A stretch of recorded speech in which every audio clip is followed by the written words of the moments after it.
Dros y misoedd dwytha, mae Menter Mon wedi gweithio'n agos efo'r Cyngor Sir a Medrwn Môn i gefnogi hybiau cymunedol i fod yn darparu mannau Cynnes i bobl. Ac yn fwy diweddar, da ni hefyd wedi helpu 10 o'r hybiau hynny i gael rhewgelloedd cymunedol mwyn darparu prydau i deuluoedd ac unigolion ar yr ynys sydd o bosib yn ei ffendio hi'n anodd yn sgil y cynnydd mewn costa byw.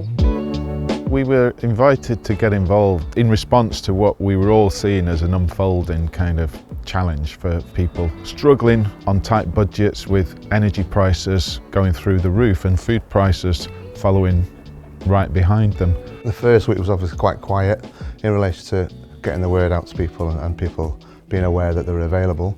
But since then it's just flown. I think the last 2 weeks I think we had over 109 to go out last week, and then we had to have a new delivery on Friday, and then again starting this week it's been quite busy with people, telling each other and the word going out.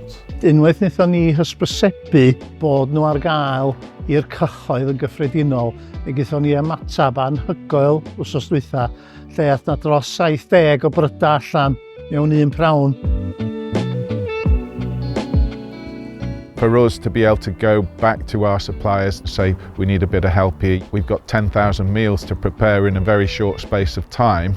A fantastic response from everybody really to just recognise that there's something that we could do to help and get this food out as quickly as we can to people who need it.